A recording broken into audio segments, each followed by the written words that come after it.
Good morning, everybody. It's freezing here. Holy mackerel. And if I'm cold, I can only imagine what it's like where you are. But, intrepid that I am here. I am here. It was in the 40s when I came out here this morning, but neither rain nor, oh, you know the drill. You know the drill. Anyway, good. It's too cold to talk. Anyway, good morning, guys. Welcome to Morning Coffee with Mitch. And let me brush the icicles aside and tell you to drink it if you got it. And man.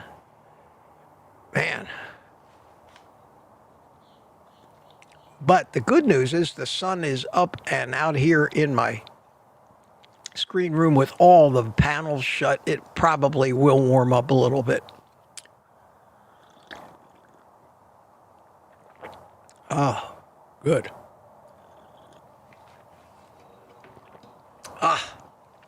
Anyway, how's everybody this morning? Good to see you.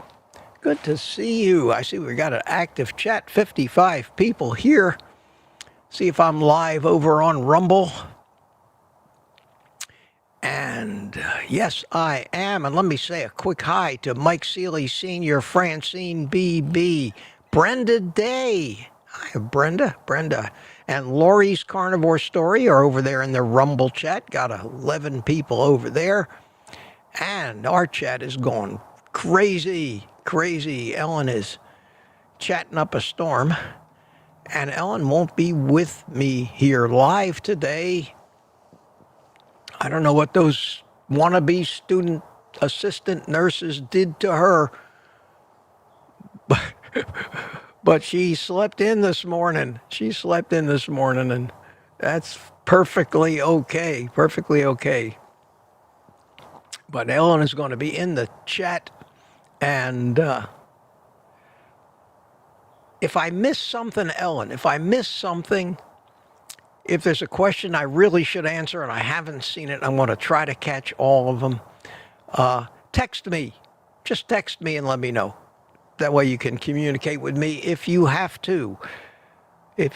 Couple things this morning to talk about. Let me get my show notes up here. But you know what I'm going to do first? Because it's cold. I need warmth. I'm going to ask your indulgence while I light up my cigar. I've been waiting for this.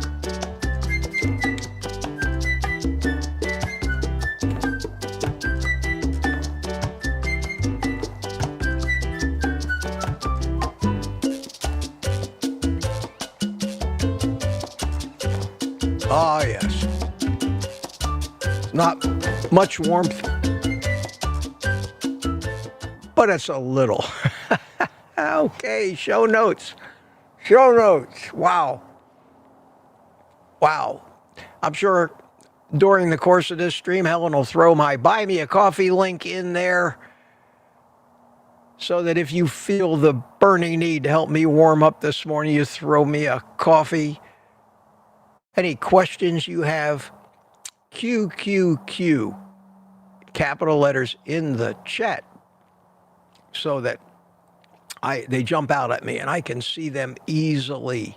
As usual, coffee cups are available. It says here, live stream tonight, 8 p.m. Join us for our live stream tonight, 8 p.m., Tuesday night. We'll be there. I already said I'm on my own here this morning.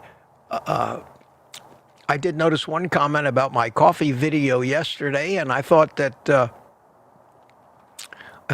since I'm doing this morning coffee with live stream thing, and there's still a lot of people out there who haven't decided which side of the coffee will kill you or coffee will make you live longer controversy that they have decided to come down on. I just recorded a video with my thoughts and linked 2 or 3 videos in the description. And so I wanted to mention it this morning. If you really are interested in Ken Berry, in that video that I talked about, the names of the people, the 13 coffee myths busted, they basically called it. I want to see some of the things that have swayed my thinking on the matter, and that I've come down on this side of the fact because I've watched so many of the negative ones. And there's a video in there in the description. It's very interesting. It's from a channel called Physionics. This guy does great stuff, and he actually is commenting on a video that a doctor put out basically and said, coffee kills you slowly. And he made the same conclusion I did because I watched that video as well. And that is that, yeah, coffee will kill you slowly if you have 20 times the dose that any normal human being might drink in a day. You'd have to drink 50 cups of coffee a day for it to slowly kill you. So true to form, how they misinterpret or they jack up these studies so that they can come to some conclusion which supports their agenda. It's criminal. It never stops. And all it does is cause confusion in us. But you know what, my friends? Drink your coffee. You want to drink 4 cups a day? Drink 4 cups a day. You want those to be all caffeinated? Go ahead. You will not still. You still won't get near the amount of caffeine that you would need to hurt you in any way. In fact, there are so many studies that actually show that caffeine has many benefits, including lowering heart disease, lowering inflammation, and increased longevity. And like I said in my video, we believe what we want to believe anyway, and most of us want to believe that coffee is good for us. So drink it up, my friends. Drink it up. And it does taste way much better out of one of these mugs. Gotta tell you. Okay. I got a couple more things I want to talk about. I watched the morning news this morning, and it was full. It was absolutely full of bullshit health advice. Oh, my God. And the last thing I saw on there had me blow a gasket. Honest to God, it had me blow a gasket. The first news story about health was, again, about the new big push to save the health of the American people by removing some of the food additives. Remove some of the food additives that are banned in Europe and not banned here. And while that's a lofty goal, that still assumes that the only thing people are going to be eating are processed and ultra-processed foods. I'm sorry, Mr. Newscaster. If you eat a ribeye steak, there are no dangerous food additives in that steak. The only time you eat these dangerous food additives is when you eat the poisonous garbage that big food is fostering on us and addicting us to. The real thing you should be talking about is eating more meat and one ingredient foods, and even if they're plants, that's still doesn't have these poisonous additives. by telling people that you're going to be taking these poisonous additives out of their food, and RFK Jr. and the whole government's going to be working really hard to make all these new laws that are going to save the lives of all the American people. For God's sakes, you're encouraging the American people to just eat more and more and more of this poisonous crap, sugar-laden, seed oil-laden, poisonous garbage, because they're going to think that now that you've gotten rid of all of this poisonous additives, that it somehow now is good for us. It's going to go crazy. People are going to go crazy. I'm sure in the boardrooms of the food companies, they are cheering. They don't care if they have to remove these additives. We're giving them an excuse to tell people now their food is so much healthier. Go right ahead and dive into those Doritos and that breakfast cereal. They are going to make the problem worse. That's just my opinion, and that infuriates me. Don't tell me if I'm wrong here, but don't they see what they're doing by not talking about the real problem, which is a low-fat, low-protein diet? That's what really is killing and making us all sick. It's very frustrating. And the second thing that they said on the news this morning, and pardon me for the rant, but I can't help it. Maybe somebody will hear this. I doubt it, but at least we'll know what's going on. The second thing, I don't know if it was infuriated me even more than the first story. Dr. Mike from Philadelphia. Dr. Mike is the local expert physician who comes on the local news channel here and talks about all of the wonderfulness of how to be healthy. And he came on today, and I could go on like this for a half an hour, but I'm not going to belabor it. He came on today and basically said that new studies have shown that GLP-1 agonists are very effective in treating asthma. And he was so excited about that. And he went on and on and on about not only do GLP-1 agonists like Ozempic actually treat and make asthma better, but they make heart disease less, and they fix diabetes. And he was just going on and on like he discovered the Holy Grail. And he was saying that these are the best drugs that ever came along, and he's prescribing them for all of his patients, not only his diabetics, but especially the obese ones, along with metformin. So what Dr. Mike is shilling for the drug companies, and he wants to put Ozempic in the body of every human being to treat virtually every illness. And they say they've got the studies to prove it. They don't even have studies to prove that it won't kill you in 2 years. At that point, I turned off the TV, mouthed a few obscenities in its direction, and said, okay, Mitch, you need to get happy. You need to get happy. You need to go on there and cheer up all these people that are struggling. You need to play some happy music. Oh, my God. I can't believe the propaganda and the ignorance and the beyond ignorance, the stupidity of how riddled the average American's brain is now, where they can't put two and two together anymore. And on top of all the crime reports that came on the news this morning about all these people, about this guy killing his fiancée because she told him she didn't want to marry him, so he just killed her. People are out of their minds. And I'm telling you, maybe it's a stretch, but I blame diet. I blame our diet on virtually everything. On virtually everything.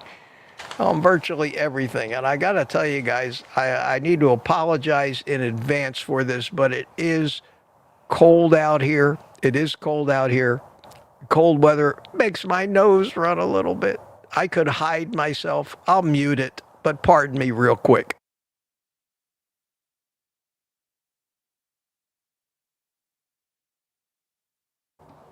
Thank you, Will. I had nose blowing to the outdoor in the cold.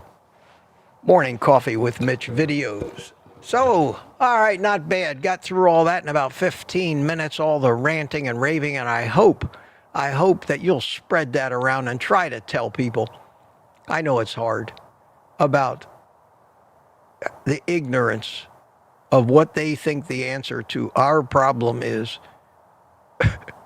And the answer, honest to God, the answer can be found in two words. In 2 words. We all know what that is. 8, mate. All of this money they're going to spend, all of this work, all of these congressional hearings, all of these new laws, all of that, and they won't solve the problem until they encourage people to eat more meat and stop eating any ultra-processed foods. The corruption and the money always wins. It always wins. We'll see. I hope I live long enough to see some positive change. In the meantime, we're here, and we're here because our community gets together to fight all this nonsense, support each other, convince ourselves that we're doing the right thing, not worry about all of the ridiculous advice we get from the medical community. And I got a little bit of that yesterday at my doctor's appointment. I'm unshakable when it comes to that stuff now. Unshakable. Too much evidence, too much proof, especially in what's happened to me, the beneficial things that have happened to me at my age. Okay, I'm going to stop pontificating and start saying hi. Don Schauger was the first one in here. Hiya, Don. And remember, put some QQQs. We're going to try to run through the really early birds quickly. I won't read the things. I'll just say hi to them. So, hi, Mike Seeley, United Carnivore, and Lady June. Good to see you. Terry Sue is here. Good morning. Peter, Papa Carnivore, Lucy, Auerbach, always early. And, Peter had to boast that he finally beat Lucy. Graceful Lily is here this morning. 5:01 a.m. Sick Man's Garage. How you doing? Wanda Gerling is here. Always good to see you. William McCartney. How you doing? Mike Seeley Sr. is here. Let me get Mike Seeley up there. Yes. Father of United Carnivore and Stickman's Garage. Said question, and he had a question, and I will read this because I really like this question. If Mitch is the morning meat king, does that also make him the evening evangelist of essential eating and the Saturday sage of satiety? Asking for a friend. Thank you. I love that. I love that, man. That's great. Thanks so much. I love it. And then Peter answered it. Stickman, brilliant and quite meaty analysis. You are correct. So that's great to hear, man. That one thing made my morning when I read it. That was great. Lynn Gerber's here. How you doing? Charger, Mopar, Rick from Miami, Richard. Williams from Copper Hill, Tennessee. Wayne Herman from Lake Gaston, North Carolina is here. And Trucking Carnivore is here. Patty Molden, Maria Kelly, Smoothie 42. Good to see you. And Ellen chimed in at 8:18. Edward Renner, how you doing, my friend? DJ Scra 89. Good to see you. Tom in Tampa. Viking 442, good to see you. And look at all the people. Gina Cav, how you doing, my friend? Good to see you. For some reason, I got a technical issue I need to address. It says for some reason my computer is not charging here. Why is that?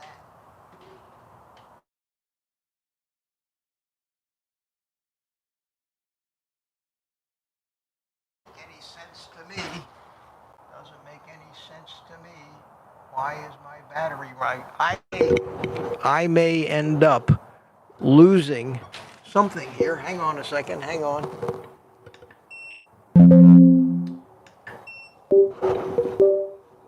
Did that fix it? No. Oh no. Oh no. Oh no. Excuse me, guys. I have somehow, I don't know why, I have a problem. Hang on. I'll be right back.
I'm coming, guys. Hang on a second. Hang on a second. Are you still there? Did that fix it? Let me see. Yes. Wow. Okay, my friends. I don't know why that happened. But I will not let that ever happen again. You never saw Mitch move so fast in your life. You never saw me move so fast in your life. I won't even tell you what happened, but I fixed it real quick. I had to run in and out of the house 3 times to get different cables, but it worked.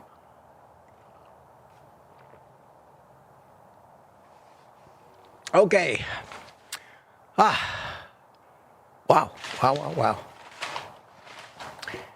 Anyway, my notebook lit up and said, you have 6% battery left. And it should be running off of this backup power supply. Evidently, I might have had a bad cable that was plugging it into a USB port on the backup power supply.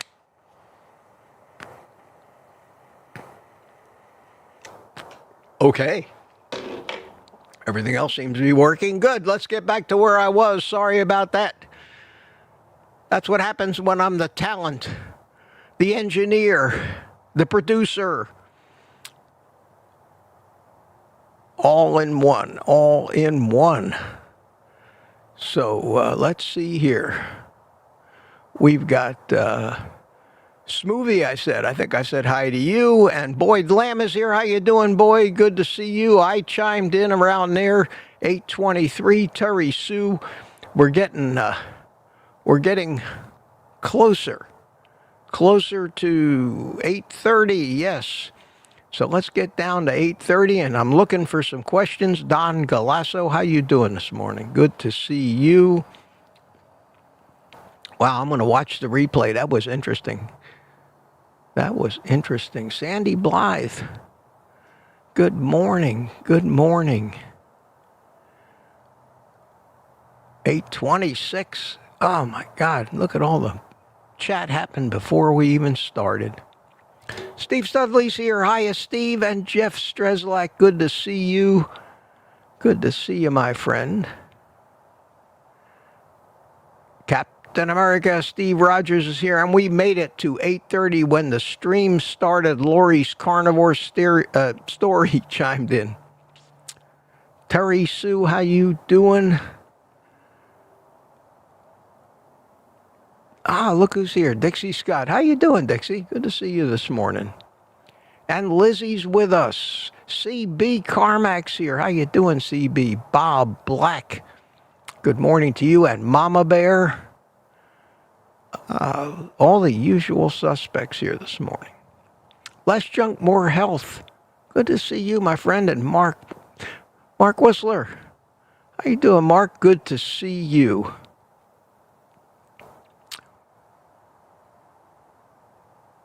Meatitudes is with us, and Danny in Boston is with us. How you doing, Danny? Life After Carbs. Chris is here. Hi, Chris. How you doing? Susan Ivy is here. Good morning. I'm happy to have eaten perfect since my Thanksgiving slip. Good. Good for you. Good for you. Good for you. Jump right back on it. B. Matt. Hey, Matt. How you doing this morning? Jen S. is here this morning. And Papa Carnivore is commenting. Ellen and Peter. Aaron, Booby Goats is here. Good morning to you. I don't see any questions, guys. No questions here. Not yet.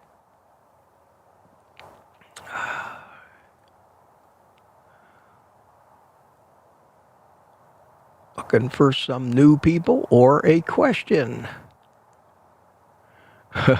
Tom says, I only drink 10 cups of coffee per day. Perfect. Perfect, Tom. Perfect.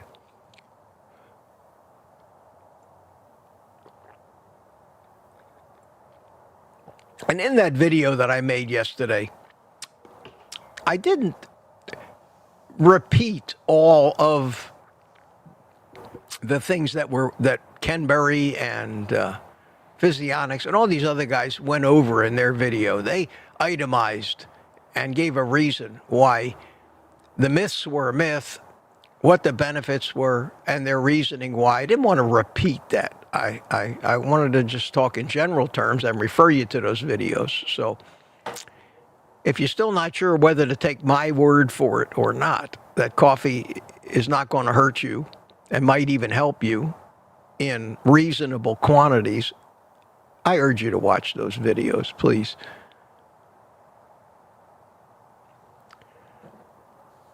I'm looking here for a question.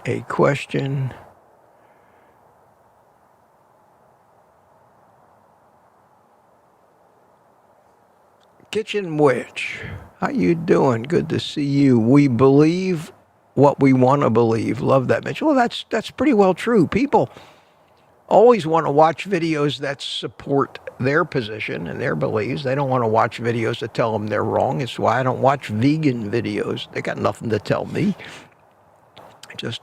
I just yell at them. We do believe what we want to believe. It's just a normal human trait.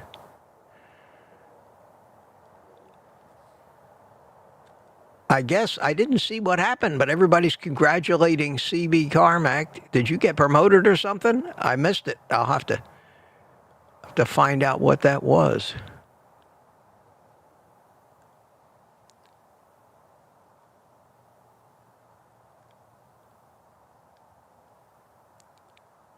My God. I still can't figure out how to say this name. Alacran Konyaki. Wow. Good morning from Buckeye, Arizona. Good morning to you. And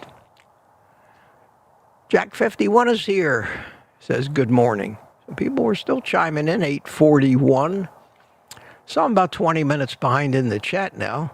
And I'm looking for questions. David Quain, don't forget to get your 15 available vaccines and snazzy color-coordinated bandages at happy drugstore chains. Yeah, I was at the VA yesterday, and they really, really were pushing those vaccines. And I just got a text here. Maybe it's Ellen trying to alert me to something. Ellen, shoot. Oh.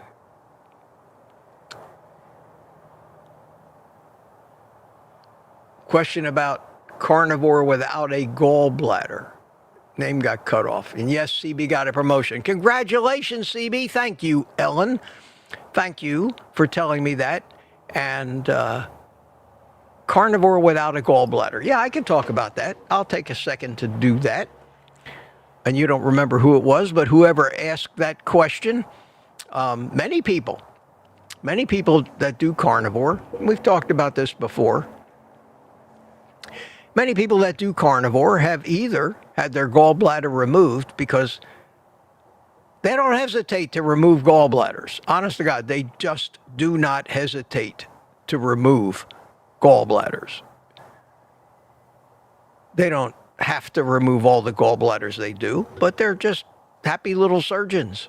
And any excuse to cut, they want to cut. So, but interestingly enough, even people that still have a gallbladder,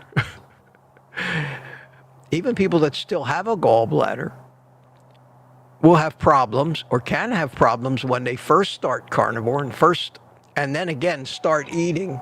Oh, Ellen is communicating with me again. Oh, this is not going to be the smoothest stream that ever lived, guys, but we're working through it here. We're working through it. Let's see, what did Ellen say? Ted M asked about the gallbladder. Thank you, Ellen. Thank you. So many people who just start carnivore, even if they have a gallbladder, they haven't been using it. They haven't needed it. They've been on a low-fat diet, and the carnivore builds up kind of sludge in it, and it's out of practice. It's plugged up. So until the bile gets flowing and you start eating in the first maybe few days or a week that you start carnivore, you might get the same reaction as somebody with no gallbladder whatsoever. And what happens is if you still have your gallbladder, then there'll be a need for bile. You'll have diarrhea like crazy because none of that fat's getting emulsified. Bile, think of bile like Dawn dishwashing liquid. That's what it does. It breaks down grease. Well, it's injected into the digestive system by the gallbladder, made in the liver, goes through the biliary duct from the liver to the gallbladder. It's stored in the gallbladder, and the gallbladder is a little pump that can just squeeze and inject it right into the intestines, and it breaks down the fat, and then the fat can be digested. Without the bile, most of the fat just runs right on through and ends up giving you diarrhea. So that could happen to people even with a gallbladder. If you have your gallbladder, eventually it should start working, unless it's blocked up with a stone, and if that's the case, you'll know it because it'll hurt you just a little, to say the least. If you have no gallbladder, there's good news. When you start needing to have bile, start needing to use bile again, and I learned this from Ken Berry, so I think when he says something, he's got it pretty well researched, and I don't hesitate to repeat it, and I always like to give him credit for things that he said that have contributed to what I consider the base of knowledge that I have about this stuff, because we all have to learn this from somewhere. What he said was that the biliary duct itself, as the liver is producing more and more bile, it expands out and creates a reservoir. And in time will actually act like a gallbladder. And you can normalize your fat consumption on a carnivore diet. And how long that might take, I think, varies with individuals. But yes, many carnivores are successfully doing it, have no gallbladder, but their body has basically figured out a way to get by without one and still handle the volume of fat, because the volume of fat is good. We need the volume of fat. I just got Rhonda Rhodes sent me. Hey, Rhonda, thank you. I'll show it right now. Rhonda sent me a picture with her mug. And tonight I got some pictures from Sherry Morgan and some other people with mugs, and I will show them tonight, as well as this one too, on the 8 p.m., on my 8 p.m. live stream. So thank you for sending me that. And I think that answered that question. I think that answered that question with the gallbladder. But you should start to be able to increase your fat intake, and you should adapt to it. We'll see.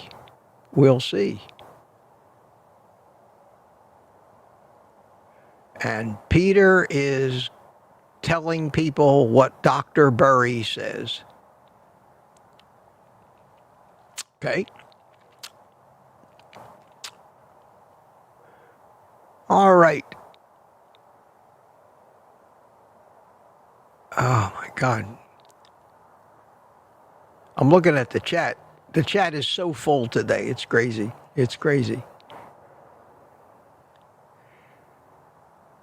And let me just say one thing.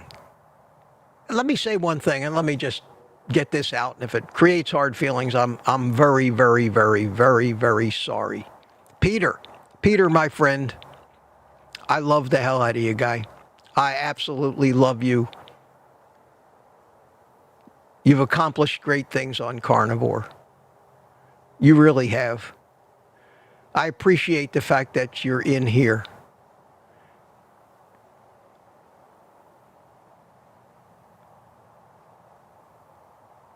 I can't do this if every other chat is you answering questions when that's my job on my stream. I don't know how to tell you that. I just don't know how. I don't want to hurt your feelings. I know you're trying to help, but Peter, you're not obligated to try to answer everybody's questions on these streams. That's all I'm going to say.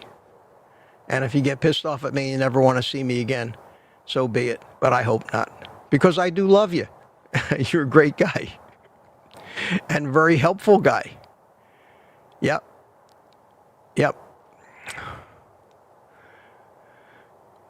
Have you guys watched Terry? Oh, this is great. Have you guys watched the South Park episode about Ozempic? It's up. Yes, it is. Eric Cartman learns that Ozempic will make him skinny, but his insurance won't pay for it.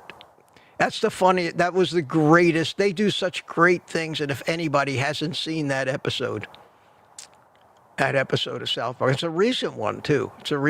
Any of you that haven't seen that episode, please, you got to watch it. It's a blast.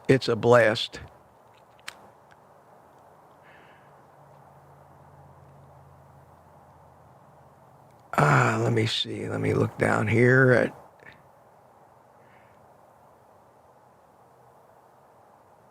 Michael Pregler, did I say hi to you? How you doing? High of 25 here degrees in Iowa. Wow.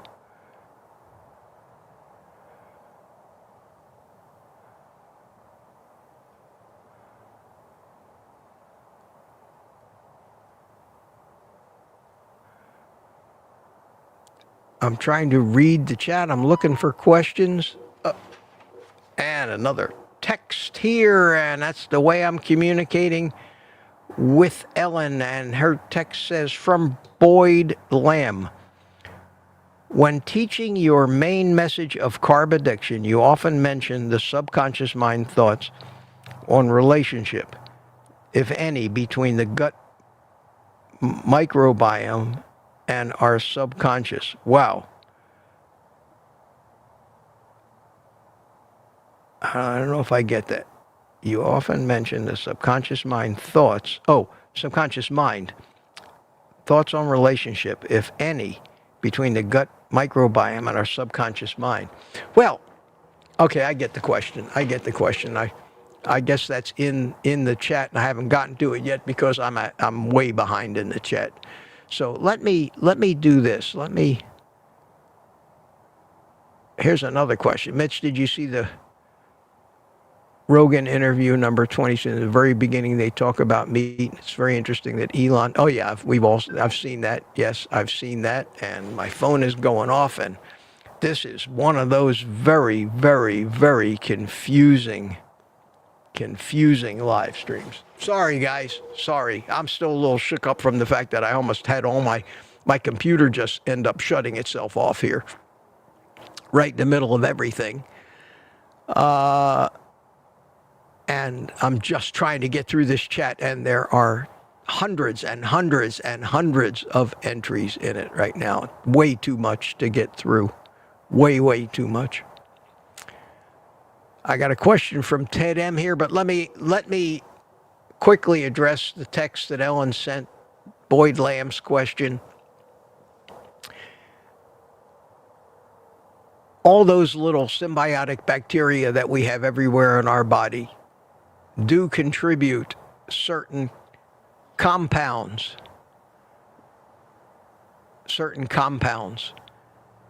They take in something and excrete something they've converted it to. There are hundreds of different strains of bacteria taking in thousands of different compounds and excreting hundreds or thousands of different compounds, some of which I'm sure are essential for life, others create problems. How any of those might affect our thinking, I think would be next to impossible to actually test in any meaningful way. But I think it's safe to assume that since everything that happens chemically in our body seems to be interrelated and affect everything else, I would say almost with a qualified yes, that in some manner, somehow, some strain of bacteria excretes some compound that has some effect on some aspect of our thinking, either consciously or subconsciously. So that's a qualified maybe, I think. I think that counts as a qualified maybe. And I don't think there'd be any way to research that, or anybody would have any, I don't think anybody would have any financial reason to want to fund any studies like that. I don't think there'd be anything you could sell anybody.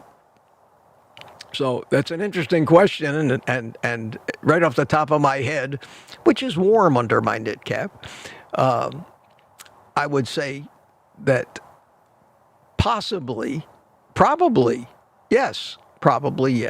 Okay. There you go. And Ted M bought me a coffee. Thank you, Ted M. Very kind of you. And it just so happens that I have your question on the screen. Ted M, thanks for what you're doing. What a coincidence, my friend. Thank you so much. Thank you. And Ted, question. could you please give some insight? Oh, this is the question on not having a gallbladder. Okay, so I found it finally. This was the question that Ellen pointed out to me. Oh, you did have it removed. Okay. I have gut issues. I really want to live. You can. Okay. That was the question that I answered for you, Ellen. I hadn't come to it yet because I'm so far behind in the chat. But yes, I gave you the answer, and that's great. And thank you for the coffee. Thank you for the coffee. I appreciate that. We have Kevin Deckard from Richmond, Michigan, and Ellen has a question. The change will come from the grassroots efforts like what you're doing, Mitch, not from the government and health funds. Yeah, I agree, Ellen. I agree 100%. I agree 100%. And let me see what else. I'm going down here. We got about 15 minutes left. Mark Wheeler's got a great idea. Not Wheeler. Mark Whistler. Thank you, Mark. It's a good idea. Excuse me.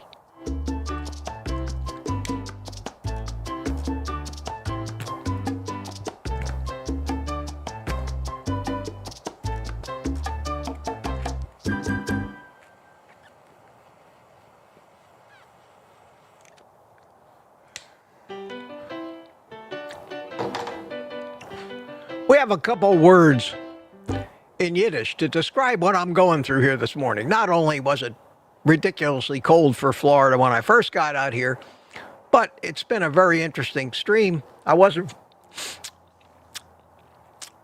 prepared to have technical problems right in the middle of it, and we have two words in Yiddish that describe it perfectly. The first word is verblunged. Verblunged means going in basically 10 directions at the same time. And for those of you Mike Meyer fans out there who used to watch Coffee Talk, you'll remember Mike Myers used to say, verklempt, I'm verklempt. And that means, it just means verklempt. Some words in Yiddish just have no literal translation. You just have to use your imagination. But it means pretty much the same thing as verblunged, confused, going in 10 directions at one time, frustrated. And all that applies today. But it's going to turn out to be a pretty day. It's going to go all the way up to 65 degrees here. Can you imagine? All the way up to 65 degrees. But I don't feel bad because David Kane says it's 27. With a 23-degree wind chill up there in Michigan. Yes, sir. It's why I don't live in Michigan. This is bad enough for Florida. Booby Goat says, what happened? Let's see, what time was that? 8:51. Was that the time of my great technical adventure? Yeah, sometimes I'm so smart I outsmart myself. So in order to not rely on the power grid for these outdoor things, not that I expect a power failure, but I do have these big power supplies. I had everything plugged into one of these backup power supplies, these EcoFlow things. Which according to the meter on the front of it will run this rig that I'm running right now for 37 hours more, and it's only got half charge in it. So I had the power into the whole system plugged into a USB port on the thing, and I got a message on my computer that it wasn't being powered. It was using its own battery, and it should be charging when plugged into this. And turns out, I guess, that the cable that I was using to plug into the USB port on that thing was bad. So I had to immediately, I didn't want to trust another USB cable, so I went in the house, got a power strip, plugged it into the wall, and ended up plugging the power thing into that. So now I'm powering the PC or charging it off of the actual house power and not this thing here. And when I'm all done and take it all apart, I'll figure out what went bad and throw it away. What cable was bad. So that's what happened, in case you know. In case you wanted to know what was the problem, that was the problem. I'm still half an hour behind in the chat. I'm gonna run down it real quick and just look for QQQs. So bear with me. And drink it and smoke it if you got it. There you go. Mark says, show is now going to be the morning glitch with Mitch. Yeah, I hope not. I hope not.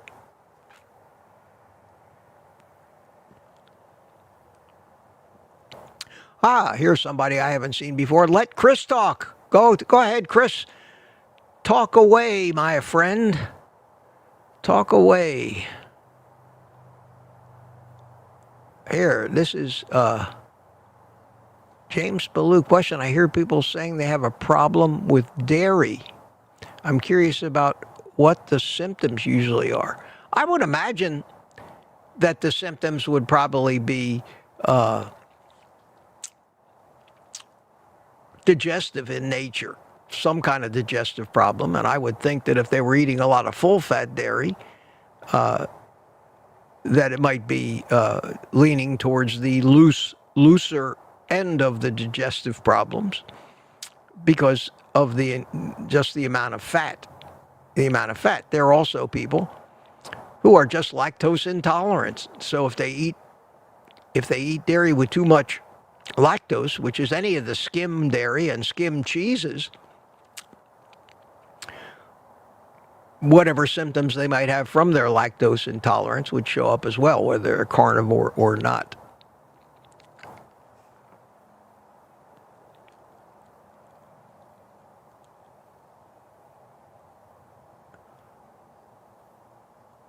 Oh, here's Boyd Lamb's question. Oh, I see.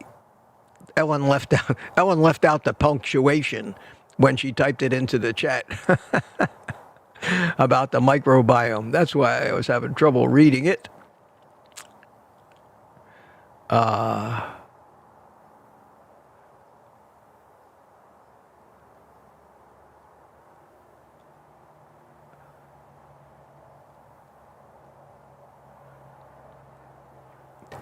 I'm looking.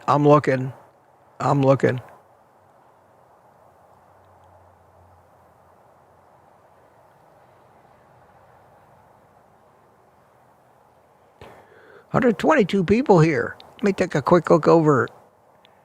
Ketra's over there in the Rumble, and Sprack 58 is there. Rod Weeder, United Carnivore. Good to see you guys. Good to see you over in Rumble. Got 11 people hanging out over there. That's nice. Glad to see that.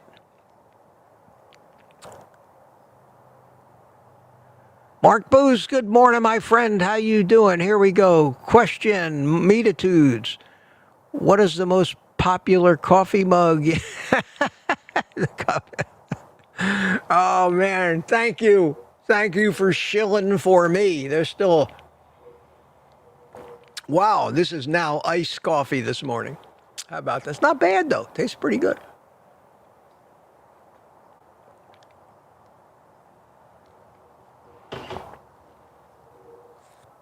Man, and I got to do 2 more hours of this tonight, but at least I'll be inside. I'll be inside in the studio where it's a little warmer. Although it's not too bad out here now. It's not too bad. Thank you, Meatitudes. Thank you for the plug. Thank you for the shameless plug. Granny Boo, too. How you doing? Good to see you. I am up to 9:08, so I am now only 15 minutes behind in the chat. And I'm screaming through it here.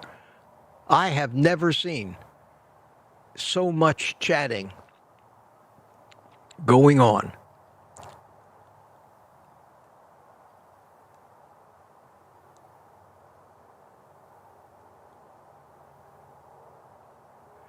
Glenn Ish says, Mitch, I'm on 2 blood pressure meds now after doc yesterday, 175 over 125. I need to be real tricked now. Hope I can change this over a few months. Yeah, I wouldn't even. I went to the VA yesterday. I wouldn't let them. I don't even let them take my blood pressure anymore. They don't know how to take blood pressure at any of these doctors' offices. They just don't do it. I carry a photograph of my blood pressure devices, 100 reading, moving average. on my phone to show them. Here's my blood pressure. Here's my blood pressure. Let me look at Ellen. Probably texted me again. LOL. Well, I'm in the chat. Yeah, it's not just you, Ellen. Oh man, you're running a distant second in the chat today. But I have this picture here. I want to show it to everybody. I carry it with me, and about once a month I take a new one. And this one, this is, my friends, the 100 reading average. You see down at the bottom next to where it says 62, it has an A. That A means average. That means of the last 100 readings that I took myself, and this is a good meter, and every reading, it read it 3 times and took the average of those 3 readings. So when I use this, I sit there and it goes through 3 cycles with about a 20-second pause in between, and it averages those 3. So this is basically the average of 300 blood pressure readings. It's 116/66. I take it properly. I take it at the same time each day. I take it calm and rested and sitting in the proper position with my legs uncrossed after calming down.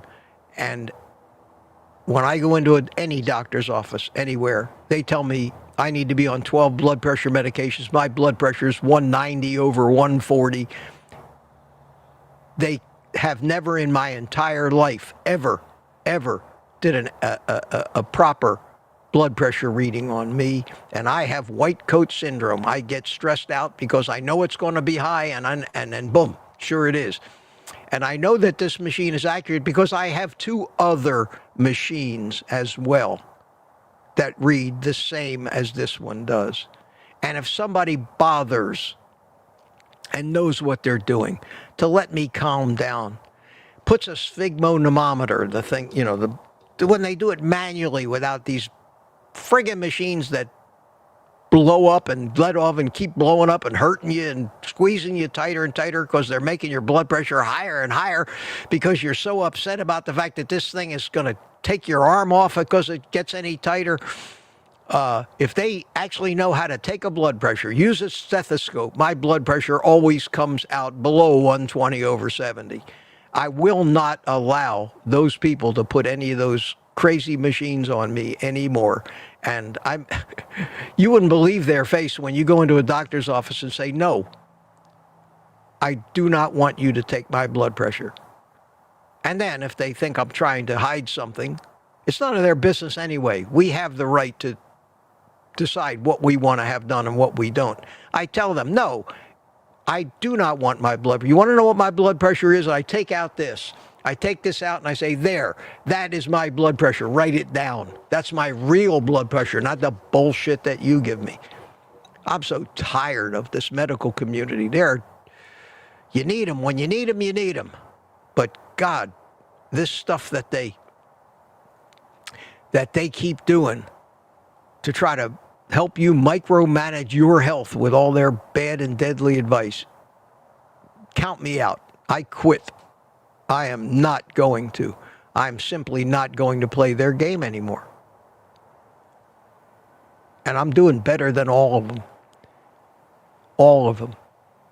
I look around when I go into any medical facility. I look at the people. All I see is a bunch of sick, fat, younger, metabolically unhealthy people running around giving everybody advice as they chew on their 10 a.m. donuts. Hey, Marcia, Chessie's Adventures, good morning to you. Yes, and we're up to 9:15, so I'm 15 minutes behind. Retired Rick's here. Let me run through this. And I can run through it quicker now. Get your questions or thoughts in. Questions, yes. Ellen Schillen for questions for me. Thank you. Thank you, Ellen. Appreciate that. Okay. All right. Who else we got here? And now I'm getting through them real quick. Wow, look at that, 925. Sandy Blythe. Did I say? Mitch, great average. You're not normally an average guy. Thank you. Thank you, Lat. Thank you, Lat. Yeah, and Lori says my BP is high at the docks too, 45 minutes in high traffic. Yeah, and you walk in, they sit you down. You don't even have time to catch your breath. They're throwing that BP cuff on you, and it starts. And those things, those automated machines will pump it up to a certain thing, and if it can't read it, it'll pump it up more, and if it can't read it, it pumps it up more, and then this thing is starting to get tight on your arm, and it's starting to hurt, and it keeps going, and it won't stop. You're getting more and more anxious. Your blood pressure's going up. Next thing you know, they're treating you for a stroke, for God's sakes. They cause more problems than they solve, these stupid, stupid people. Sorry if I'm letting my passion show a little bit this morning. It all started when I watched Dr. Mike tell us about that new wonder drug, Ozempic, that cures everything, and everybody and all of his patients are on it. I got news for his patients if they're listening. Stay away from this guy. He's dangerous. Sorry. Laurie. Mama Bear. Let's see. I'm reading chats and I'm getting down near the bottom. Oh, look at this. Yeah, Kitchen Witch says she's the keeper of the cheese. Well, you must like cheese. You must like cheese. All right, I see a question here. Yes, Steve Rogers, Captain America. Mitch, not carnivore related, but would you consider a standalone video to educate new cigar smokers like myself? Well, I could do that, but I don't think that'd go over real big on my carnivore channel. I don't think I'd get many views on it, and I think I'd get a lot of nasty comments because I have finally conditioned you guys, my inner sanctum here, my closest friends who watch me every morning, to basically not give me a lot of shit about my smoking cigars, and it's taken me a lot of grief and a lot of time, and I've lost a lot of subscribers just to get to this point where I have my autonomy and don't let anybody else dictate what I do and what I don't do. Something I think at my age I'm entitled to. Actually, you're entitled to it at any age. But there probably are tens of thousands of great how to smoke cigars videos on YouTube, and if you watch some of them and you might come up with a question, just throw a question in the chat about cigars. I'll answer them here on the live stream. And I have gotten myself down to the bottom of the chat. And the last is Lizzie saying, next time my doctor takes my blood pressure, I'll think of Mitch. Yeah, you think of that. Think of that. Yeah. Yeah, Lizzie, me too. Yeah, I have had it. And, I started my blood pressure adventures, my friends. I started when I was a pilot. I had a commercial pilot ever since the late 1960s. I've had a commercial pilot's license, and I went and had a flight physical every year. And of course, one of the things is, the most important things they look at is your blood pressure. They decide that that's a very important indicator for a pilot, a commercial pilot has this basically probably flying people around for hire. And I had this blood pressure thing going on ever since I was a kid. I could always take my blood pressure myself. It was always normal anytime I got near a white coat. And that's why they call it white coat syndrome. It's not unusual. There's a name for that. Some people react violently to it, and I'm one of them.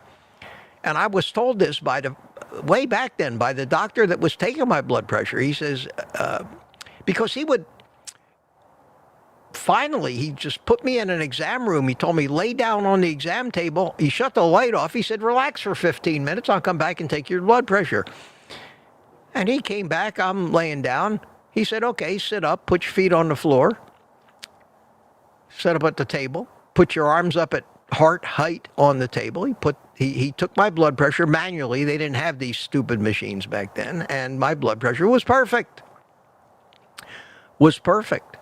And I even later in life, I even let the VA prescribe BP meds for me because they told me my blood pressure was high, and, you know, I knew I had this white coat syndrome, but they were telling me, oh, your blood pressure is like 145 over 90, and that's way too high, and you're going to have a stroke. 145 over 90 is not even anything to be concerned about, especially if you get it taken at a doctor's office, but they keep lowering the acceptable numbers of these things so that the threshold for the drug companies to sell you drugs for life get wider and wider, and more people are being medicated with shit they don't need. Took me a lifetime to get wise to how this whole mess really works. And Dr. Mike on TV this morning really brought the point home. He was giddy,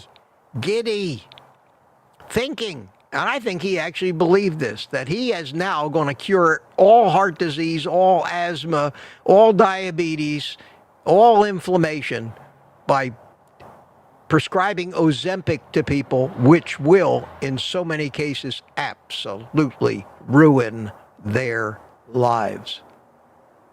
Has Dr. Mike not ever read the literature about some of the deadly side effects of that drug? Not to mention having to live day to day with hypertrophy, muscle atrophy, nausea, and in extreme cases, gastroparesis, where your intestines just stop moving and your stomach stops emptying, and the only way to get food out of your stomach is to vomit. And be stuck living like that? Is it worth it? Or maybe you could cure all those same diseases and all that same stuff. Maybe you could actually cure it by not eating the crap and the sugar and the seed oils and just eating more meat and real foods. You think? Anyway, it's getting late, my friends. I wish I could say this was a glorious stream. I think it was okay with all of it. I'll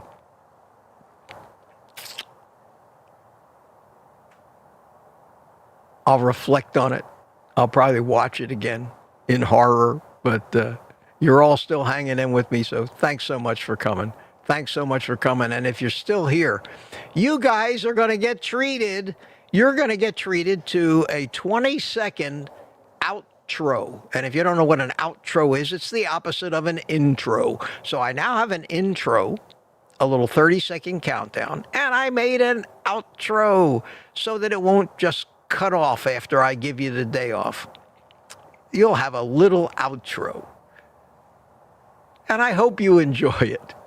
And in order to see it, you would have had to have stayed till the end. So we're going to end this thing right now. I'm going to bring in my happy music. I'm going to relight my cigar. You all can say goodbye to yourself in the chat while I light my cigar.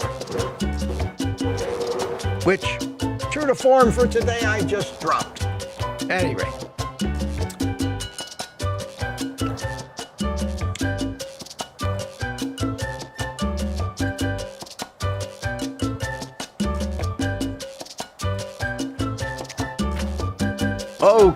Okay. There we go. So, my friends, here comes the outro. Right after I say, take the rest of the day off